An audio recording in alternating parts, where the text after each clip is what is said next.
से काम नहीं चलेगा साथियों। उसके अंदर क्या प्रावधान है कि यहां का जो शासन है, right to self governance and right to ownership, आदिवासियों का स्वशासन यानी आदिवासियों का राज, और मालिकाना अधिकार राइट टू ओनरशिप यानी जमीन का जो मालिकाना अधिकार। आप जमीन के मालिक हैं क्या? शासन के मालिक है क्या? नहीं है। मालिक है ऐसा संविधान में लिखा, लेकिन घर का जो मालिक है वो आंगन में बैठा हुआ है, और जो बाहर से जो लोग आए वो घर के अंदर कब्जा करके जो बैठे हुए हैं। इन लोगों की पहचान करने की आवश्यकता है। जिस दिन आपको इसकी पहचान हो जाएगी, आप खुद ब खुद संघर्ष करने लगेंगे। इसका प्रावधान क्या है? पॉलिटिकल नहीं होगा। आजकल यहाँ पर जो कांग्रेस, बीजेपी, बीटीपी यानी तरह तरह की जो राजनीतिक पार्टियां हैं, वो राजनीतिक पार्टियों का यह मतलब ही नहीं है। ट्राइबलों का शासन जहां है वहां क्या होता है? पैसा एक्ट 1996 भारत सरकार का नियम, राजस्थान पैसा एक्ट 1999, राजस्थान पैसा नियम 2011। कानून ये कहता है कि ग्राम सभाओं के अंदर, प्रत्येक ग्राम सभा के अंदर ग्राम सभा गठित करो, और उस ग्राम सभा के अंदर कांग्रेस, बीजेपी, कम्युनिस्ट कोई पार्टी नहीं चलेगी। सारे गांव के जो लोग हैं वो सारे मिलकर के अपना मुखिया का चुनाव करेंगे। वहां पर कोई पार्टी नहीं चलेगी। लेकिन इन पार्टी के लोगों ने हमारे आदिवासियों को बांट दिया। आदिवासी है लेकिन कांग्रेस बन के खड़ा है, आदिवासी है लेकिन बीजेपी बन के खड़ा है, आदिवासी है लेकिन बीटीपी बन के खड़ा है, आदिवासी है लेकिन कम्युनिस्ट बन के खड़ा है। कहां है आदिवासी? कहीं नजर आता है क्या? कहीं नजर नहीं आता। कांग्रेस, बीजेपी, कम्युनिस्ट, बीटीपी ये नजर आती है, लेकिन आदिवासी नजर नहीं आ रहा है। फिर आदिवासी का अनुसूची 5 लागू कैसे होगा? ग्राम सभा जो गठित होगी उसके अंदर बीटीपी समर्थित आदिवासी है वो भी आएगा, कांग्रेस समर्थित है वो भी आएगा, बीजेपी समर्थन है वो भी आएगा, और सारों को मिलकर के एक गांव की जो ग्राम सभा बनेगी उसके अंदर 20 आदमी नॉमिनेट होंगे, और उस गांव का जो डिसीजन है वो 20 आदमी करेंगे। उन 20 आदमियों को गवर्नमेंट ने जो पावर दिया है, क्या पावर दिया है? गांव के अंदर कोई छोटे मोटे जो झगड़े होते हैं, आईपीसी 1860 यानी इंडियन पिनल कोड 1860 का जो बना हुआ है, उसके तहत 2 साल से कम के सजा के जो प्रावधान है उसको आपस में मिल बैठ के समझाने का, उसको समझाइश करके उसको निपटाने का प्रावधान दिया हुआ है। लेकिन गांवों के अंदर क्या हो रहा है? पुलिस वाले जो हैं, पुलिस बंधु भी यहां पर बैठे हुए हैं, वो बुरा नहीं माने, क्योंकि इनको भी इस बारे में जानकारी नहीं है। जानकारी नहीं है, उसका उदाहरण मैं बता देता हूं। डूंगरपुर साबला के अंदर जब ऐसा मैटर आया, तहसीलदार साहब, थानेदार साहब, इन सारों को पैसा एक्ट के बारे में जब हमने आरटीआई के तहत सूचना मांगी, इनको जानकारी नहीं मिली। हमने आयोग को लिखा, जयपुर में आयोग को लिखा, तो आयोग ने उनकी पेशी कर दी जयपुर में। तो वहां पर जाकर के क्या बोलते हैं? हमको इस कानून के बारे में जानकारी नहीं है। इनको तो सिर्फ ये चाहिए कि पैसा कहां मिलता है, ये चाहिए। 2 आदिवासी झगड़ते हैं, परिवार के अंदर 2 आदमी झगड़ते हैं, तो झगड़ा 2 का है, लेकिन 12 आदमियों का नाम इसके अंदर लिखा जाता है। ये भी था, ये भी था, ये भी था। फर्जी मुकदमा बना करके हमारे लोगों को वहां पर बुलाया जाता है, और बुला करके फिर कहते हैं 1000 रुपये तू ला, 1000 रुपये तू ला। पैसा एक्ट वहां चल रहा है भाई, पुलिस थानों के अंदर पैसा एक्ट चल रहा है, गांवों के अंदर कहां पैसा एक्ट? पैसा एक्ट गांवों के अंदर चलना चाहिए, पुलिस थानों के अंदर पैसा एक्ट नहीं चलना चाहिए। इसलिए हमने अभी जो मांग पत्र रखा है उसके अंदर हमने लिखा है, प्रत्येक पुलिस थाने के अंदर जितने भी जो कर्मचारी कार्यरत हैं, कांस्टेबल, एएसआई, थानेदार, एसपी, जितने भी जो शेड्यूल एरिया के अंदर प्रत्येक थाने में जनसंख्या के अनुपात में कर्मचारी होने चाहिए। तब जाकर हमारे लोगों की वहां पर कोई पैरवी करेगा। वहां पर तुम्हारी बात को कोई सुनने वाला नहीं है। पैसा एक्ट की बात करते हो, पैसा एक्ट क्या होता है यूं बोलते हैं, और कोई जानता है तो वो क्या करता है? आपस में राजीनामा लिखवाता है, साइन करके वो कागज लगा देते हैं, और वहां पर जो है पैसों का खेल चल रहा है। न्याय कहां मिल रहा है? कहां है पैसा एक्ट? 2 साल से कम के सजा के प्रावधान गांव के लोगों को निपटाने का है, वो गांव के लोग कहां निपटा रहे हैं? मुक्तारा तो वहां हो रहा है, तुम लोगों को तो पता ही नहीं है ये। दूसरा जो है दारू की दुकानें, इस शेड्यूल एरिया के अंदर जितने भी दारू की दुकानें, चाहे वैध हो चाहे अवैध हो, उस दारू की दुकान को चालू रखना है या बंद करना है, उसका पावर जो है पैसा एक्ट के तहत ग्राम सभा को है। आज कोई ग्राम सभा को पता है दारू की दुकान मेरे को चलानी कि नहीं चलानी है? लाइसेंस देने का अधिकार ग्राम सभा के अध्यक्ष को है। ग्राम सभा के अध्यक्ष को पता ही नहीं है, तो लाइसेंस कौन दे रहा है? लाइसेंस दूसरे दे रहे हैं।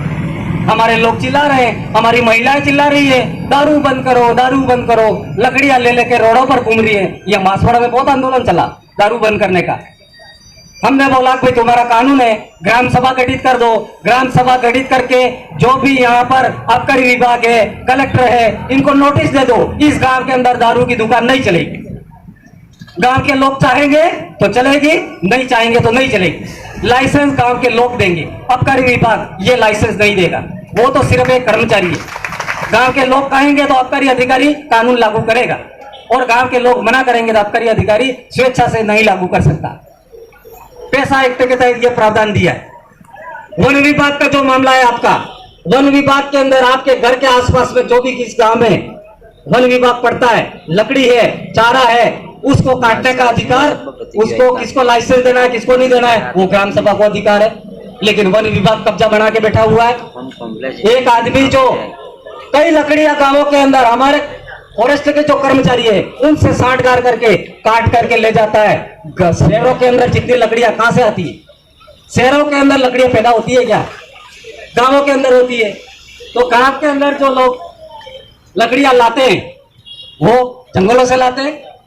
तो जंगलों के अंदर हजारों लकड़ियां जो ले जाता है, उस आदमी को गिरफ्तार नहीं किया जाता, और एक आदमी जो अपनी चारपाई बनाने के लिए लकड़ी काटता है उसको वन विभाग के लोग गिरफ्तार करके ले जाते हैं, मुकदमा बनाते हैं, पेशा करवाते हैं। उस कानून की मैं निंदा करता हूं। यहाँ पर जो यहाँ के लोगों का जो पावर है उसको छीन करके हक और अधिकार जमा के बैठे हुए, ये सारे जो पावर आप लोगों को दे रखे, उसके लिए सिर्फ एक ही बात है आपका, ग्राम सभा के अंदर ग्राम सभा 20 आदमियों की गठित करो, उसके अंदर 14 पुरुष है और 6 महिलाएं, प्रत्येक काम के अंदर ले लो और आप डिसीजन करने लग जाओ। अनुसूचित 5 ऐसे चिल्लाते रहोगे, कोई लागू करने वाला नहीं। आपको ये काम हाथ में लेना पड़ेगा, काम हाथ में लेना पड़ेगा। और जो भी सरकारी जो नुमाइंदा है जो इस सरकारी आदेश को, संविधान को नहीं मानता, उसको नोटिस देना पड़ेगा। ग्राम सभा नोटिस देगी। खेरवाड़ा के अंदर एक ग्राम पंचायत में ग्राम पंचायत वालों ने एसडीएम को नोटिस दे दिया कि अभी मानते हैं ऐसा ग्राम सभा एसडीएम को नोटिस दे सकता है, लेकिन पता हो कानून का तो दे सकता है, कानून का पता नहीं हो तो नहीं दे सकता है। इसलिए हमारे जितने कार्यकर्ता है शेड्यूल एरिया संघर्ष समिति के अंदर जो लोग भी काम कर रहे हैं, लंबे समय से जो काम कर रहे हैं, वो गांव के अंदर ग्राम सभा गठित करने का काम जब तक आप लोग नहीं करोगे तब तक ये कानून लागू होने वाले नहीं है। इसलिए इस काम को हाथ में लेना पड़ेगा, अनुसूचित 5 को हाथ में लेना पड़ेगा साथियों। इसलिए मैं आप सबको आह्वान कर रहा हूं, लंबे समय से मैं आपको आह्वान कर रहा हूं कि ग्राम सभा के अंदर ग्राम सभा बनाइए, और उस ग्राम सभा के अंदर किसी पार्टी की बात नहीं होगी। वहां पर जो भी आदिवासी आएगा वो समाज ट्राइबल बढ़ के बैठेगा, और ट्राइबल यानी आदिवासी बढ़ के बैठेगा, और गैर आदिवासी कोई है तो वो भी उसकी जनसंख्या के अनुपात में भागीदारी कर सकता है, सदस्य रह सकता है, लेकिन उसका अध्यक्ष नहीं बन सकता। पैसा एक्ट 1996 के तहत ये सारा पावर दिया है। क्या दिया है? सदस्य बन सकता गैर आदिवासी, लेकिन अध्यक्ष नहीं बन सकता। लेकिन नगर पालिकाओं के अंदर, यहां पर शेड्यूल एरिया के अंदर 9 नगर पालिकाएं गठित कर दी। उस नगर पालिका के अंदर शेड्यूल एरिया का जो कानून है वो खत्म कर दिया साथियों। और अभी जो ये प्रस्ताव लेने के फिराक में है, 7 किलोमीटर का एरिया अभी प्रत्येक नगर पालिका से किया है। आपकी ये बांसवाड़ा नगर परिषद है, नगर पालिका है, उसका 7 किलोमीटर का जो एरिया में जो लोग निवास करते हैं वहां पर शेड्यूल एरिया का कानून लागू नहीं होगा। ऐसी 9 नगर पालिकाएं कर दी है इस शेड्यूल एरिया के अंदर, और आने वाले समय में और भी नगर पालिका करने के फिराक में है। संविधान साइड में खड़ा कर दिया, लेकिन अप्रत्यक्ष रूप से इस संविधान को खत्म कर दिया। हमको दिखता नहीं है, संविधान खत्म हो गया। हमारे लोग सोच रहे हैं हमारा तो संविधान है, संविधान है, कहाँ दिखता है भाई संविधान? संविधान होता तो हमको यह चिल्लाने की क्या आवश्यकता थी? संविधान को कौन मान रहा है? बंदूक के नोक पर ये सारे कर रहे हैं। कश्मीर के अंदर जिन लोगों ने विशेष अधिकार वहां के लोगों को छीना, भारत के अंदर 10 राज्य ऐसे हमारे ट्राइबलों के, 10 राज्यों के अंदर आदिवासी निवास करता है। हमारे यहाँ पर 5 जिले थे, अब 7 जिले हो गए। 7 जिलों के अंदर आदिवासी निवास कर रहा है। एरिया तो बढ़ा दिया, लेकिन उसको भागीदारी नहीं दे रहे। उसके अधिकार, हक और अधिकार जो मिलने वाले वो नहीं दे रहे। तो शेड्यूल एरिया बढ़ा करके क्या कर रहे हो तुम? सिर्फ आदिवासी को खुश करने का काम कर रहे हो। अधिकारों को समाप्त कर दिया, एरिया बढ़ा दिया। एक भी अधिकार अभी हमको कहीं लोगों को मिल रहा है ऐसा आभास नहीं हो रहा है। कर्मचारियों का जो मामला मेन है, उसके अंदर लोग होंगे तो पार्टिसिपेट हमारे लोगों के लिए कोई न कोई पैरवी करेगा। न्यायपालिका में हमारे लोग नहीं है, कई ऑफिसों में जाके देखो हमारे लोग नहीं है, और कुछ लोग हैं तो वो ज्यादा बोल नहीं पा रहे इस बारे में, और हमारी बात को कहीं सुना नहीं जा रहा है। और इसकी सुनवाई करने के लिए हमारे नेताओं के पास जा रहे तो नेता हमारे दूर दूर भाग रहे। तो अब क्या करें हम, आप बताओ। तरीका मैंने यही बताया आपको, ग्राम सभा गठित करो प्रत्येक गांव के अंदर। शेड्यूल एरिया के अंदर 5000 गांव है। कितने गांव है? 5000 गांव है। 5000 गांव अगर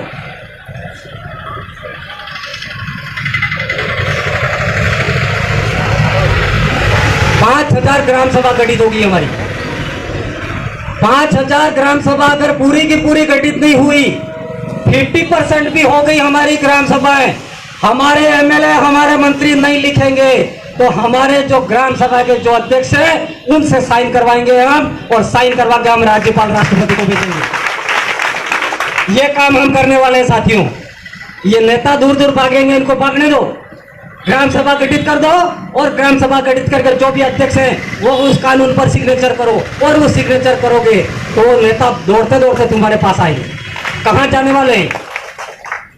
ये कहीं जाने वाले नहीं है, लेकिन हम लोग इनको सपोर्ट देते हैं, इस वजह से ये लोग दूर जा रहे हैं। इस चीज को पहचानना पड़ेगा। तो अधिकार ये